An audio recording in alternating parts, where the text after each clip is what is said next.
हाथी का मतलब उसके भाई असद को। लेकिन ऐसा था एक समय से उन लोगों को 10 साल देखिए तो चंदन साहब देखिए। आइए इधर आपका फोटो भेजते हैं आपको। हाय गाइस, आज फिर मैं नेचर डिग्री चैनल से आप सबका हार्दिक अभिनंदन करता हूं। और आज हमारे इस लोटस लेक में आ चुके हैं अरविंद बाबू, रेलवे से। अपना परिचय देंगे। हाँ सर, अपना परिचय दीजिएगा। हेलो, मैं अरविंद कुमार, इंस्पेक्टर आरपीएफ खगड़िया हूँ। और इस झील को देखकर नेचर से जुड़ने का, कनेक्ट होने का एक मौका मिल रहा है। और हम लोग इस झील में आज आए हैं, विवेकानंद जी के कहने पर हम लोग आए हैं इस झील में और इस झील का लुत्फ उठा रहे हैं।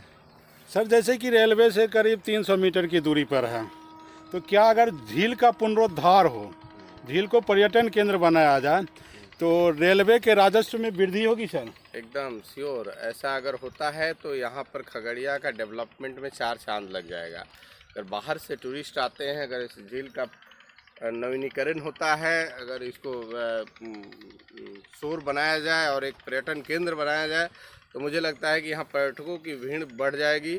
और जैसे ही पर्यटक बाहर से आते हैं तो ये ऑटोमेटिक है कि खगड़िया का एक अलग रुतबा चेंज होगा, डेवलपमेंट होगी। बहुत सुंदर आपका झील है, कमल के फूल। और जैसा कि सर आपने देखा, इसमें जो है कमल, जो भारत का राष्ट्रीय पुष्प है, नीलम्बो न्यूसिफेरा, वो बहुतायत से उगता है। करीब 5-6 फुटबॉल के मैदान इतना क्षेत्रफल में फैला हुआ है। हाँ, रुकिए इसको। सर, यदि झील का पुनरुद्धार होता, झील को पर्यटक केंद्र बनाया जाता है, तो खगड़िया के विकास की क्या संभावनाएं हैं? और जैसा कि यह रेलवे लाइन से मात्र 200 स्टेशन से, खगड़िया जंक्शन से 200 मीटर 300 मीटर की दूरी पर है, तो क्या संभावना है सर रेलवे के विकास में और इस जिला के विकास में? हेलो गाइस, मैं इंस्पेक्टर अरविंद कुमार, आरपीएफ खगड़िया। आज इस खगड़िया के झील में हम लोग सुबह सुबह आए हुए हैं। जैसा कि आप लोग देख पा रहे हैं, बहुत ही लंबा चौड़ा झील है और इस झील में कमल के फूल काफ़ी खुशियों के अनुरूप खिले हुए हैं। और इसको देखकर ऐसा लग रहा है कि हम जैसे प्रकृति के एक बहुत ही करीब आ चुके हैं। और गाइस, मैं बता दूं कि अगर इस झील का नवीनीकरण होता है तो खगड़िया के विकास में 4 चांद लग जाएगा और यहाँ पर बाहरी लोग आने लगेंगे, तो जाहिर सी बात है कि इस ज़िले का रेवेन्यू जनरेट होगा और लोगों को भी पसंद होगा, लोगों को भी खुशी होगी नेचर से जुड़ने का, इस झील को लुत्फ़ उठाने का। तो आज हम लोग इस झील में घूमकर अच्छा लग रहा है। सुबह सुबह का समय है। अच्छा, झील को सर आपने बाहर से देखा और यहाँ पानी में आकर के देखा, दोनों में क्या फ़र्क महसूस हो रहा है, ये बताइएगा। बाहर से दूर से देखना और एक नज़दीक से देखना, दोनों में डिफरेंस तो है ही। नज़दीक आने पर एक बहुत ही खुशी का अनुभूति और ज़्यादा होता है।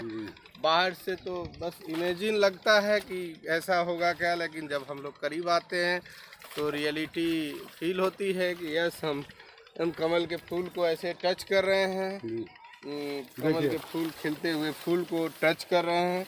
तो ये टच करना, ये जब तक आप झील में आप आएंगे नहीं तो आप कमल के फूल को देखिए, कितना खुशी से ये खिला हुआ फूल है, जिसको देखकर, टच करके, छूकर ऐसा खुशियों से मन भर जा रहा है। तो it is a really amazing. और आप सब भी मौका मिले तो ज़रूर आइए और इसका लुत्फ़ उठाइए। सर, जैसे कि प्रत्येक स्टेशन पर मैं देखता हूँ, वहाँ का जो दर्शनीय चीज़ होता है, पर्यटन केंद्र होता है, उसके बारे में रेलवे के पास होर्डिंग पोस्टर लगी होती है। क्या आप इस तरह की सुविधा उपलब्ध कराएंगे रेलवे में? एकदम होना चाहिए, प्रशासनिक तौर पर आप दें और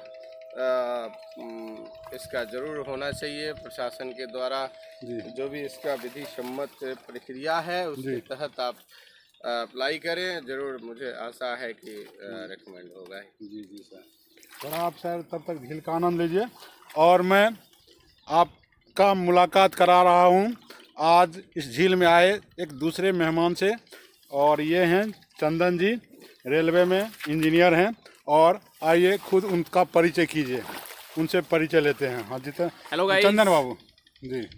मैं Chandan Kumar Chaurasia, senior section engineer works Khagaria. आज विवेकानंद जी के सहयोग से इस झील को घूमने का मौका मिला। यह झील अपने में एक बहुत खूबसूरत झील है, खास करके ये इसमें कमल के जो फूल खिले हुए हैं, इससे इस झील की इतनी खूबसूरती बिखर रही है जैसे मानो हम प्रकृति के गोद में आके बैठे हुए हैं। ये जो झील देख रहे हैं आप, ये कमल के फूल खिले हुए हैं, इतने खूबसूरत लगते हैं मानो जन्नत आज हमारे कमलपुर गांव में आ गए हैं। इस झील का अगर पुनरुद्धार किया जाए तो पर्यटन का एक अच्छा सुनहरा केंद्र बन जाएगा, जिससे बिहार के हमारे खगड़िया का राजस्व भी बढ़ेगा, क्योंकि बाहर से आदमी आएंगे इसको देखने के लिए, इससे राजस्व बढ़ेगा। यहाँ रोजगार भी मिलने शुरू हो जाएंगे, यहाँ के जो भी स्थानीय हैं उनको रोजगार भी मिलेंगे। और ये खास करके ये देख रहे हैं कमल के फूल जो हैं, भारत का राष्ट्रीय पुष्प है। इतना दूर दूर तक फैला हुआ है सर, और ये उतना फैला हुआ है जितना कि बेगूसराय के कांवर झील में नहीं है। कांवर झील में भी नहीं जी। और क्या कहना चाहेंगे इस बारे में आप? ये कहेंगे कि ये जो फूल देख रहे हैं, ये फूल भी इसका डिमांड जो है, मतलब क्या कहें कि अन्य शहरों में बहुत होते हैं। ये जो पत्र देख रहे हैं, ये भोजपत्र, पहले इसका उपयोग भोजपत्र के रूप में होता था। ये पत्र का उपयोग ग्रामीण स्तर पर इसको पुरैनी का भी पत्ता कहते हैं। इस पे लोग पहले खाना खाते थे, इसका भी उपयोग किया जा सकता है। और सबसे बड़ी बात है कि यह जो सर बायोडिग्रेडेबल है जी।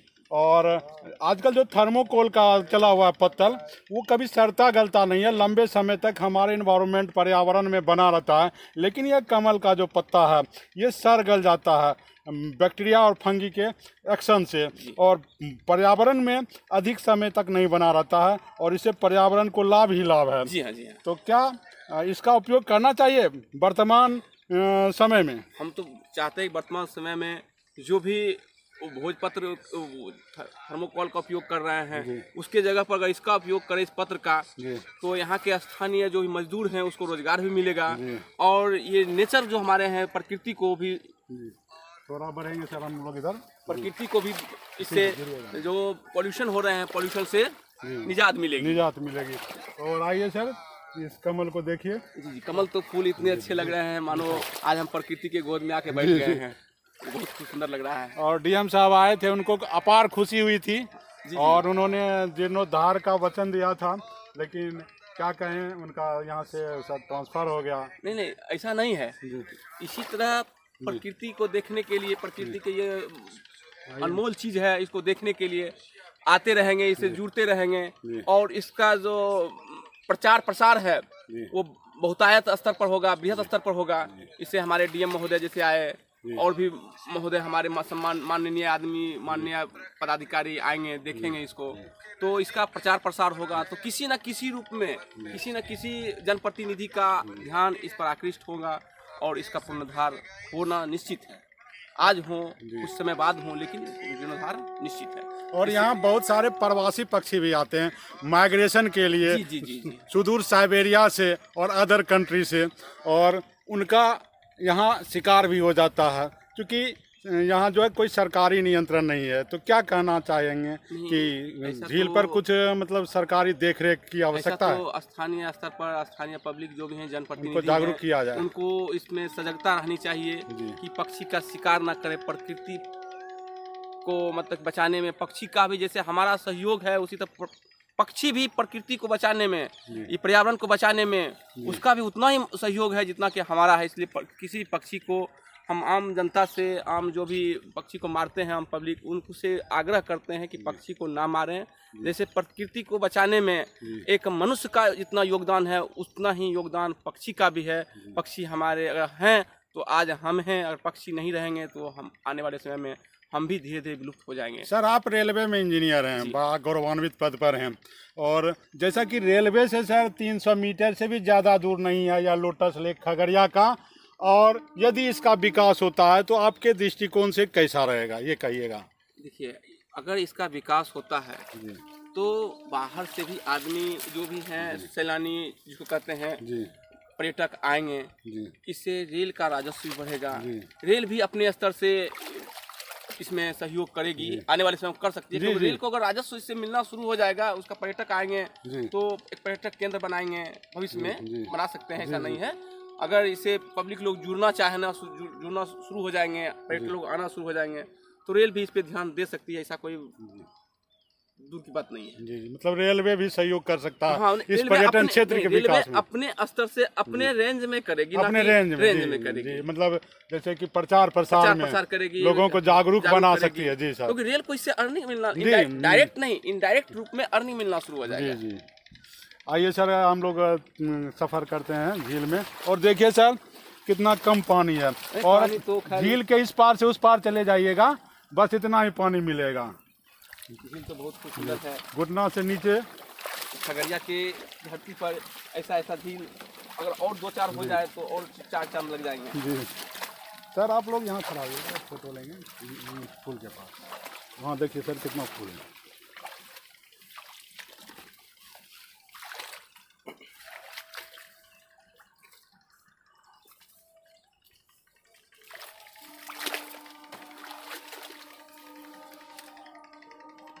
सर क्या नहीं लगता है कि यह बिल्कुल स्वर्ग सा नज़ारा है? ये तो स्वर्ग में ही लग रहा है, हम लोग स्वर्ग में आकर के प्रकृति का हम हिस्सा हैं, और प्रकृति के करीब जितना रहें उतना हमारे लिए, स्वास्थ्य के लिए, हमारे जीवन के लिए, सेहत के लिए, बहुत जी। ही बेटर है। जी ये प्रकृति का ही ये शरीर है जी ना। जी तो प्रकृति के करीब रहना तो स्वर्ग ही जैसा है ना। जी।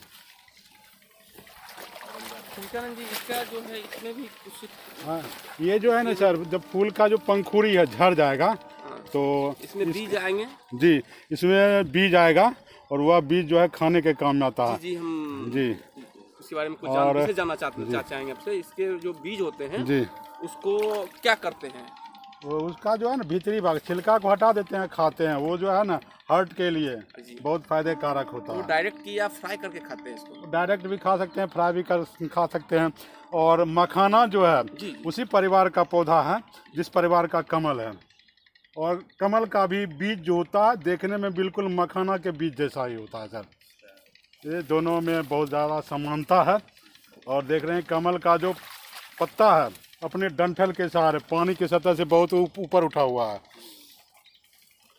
और कमल एक ऐसा पौधा है सर जो जल में रहने के लिए तो अनुकूलित है ही, और पानी में जहाँ ऑक्सीजन की डिफिशियंसी है, कमी है, वहाँ भी यह सर्वाइव करने के लिए एडेप्ट होता है, फुल्ली एडेप्ट होता है।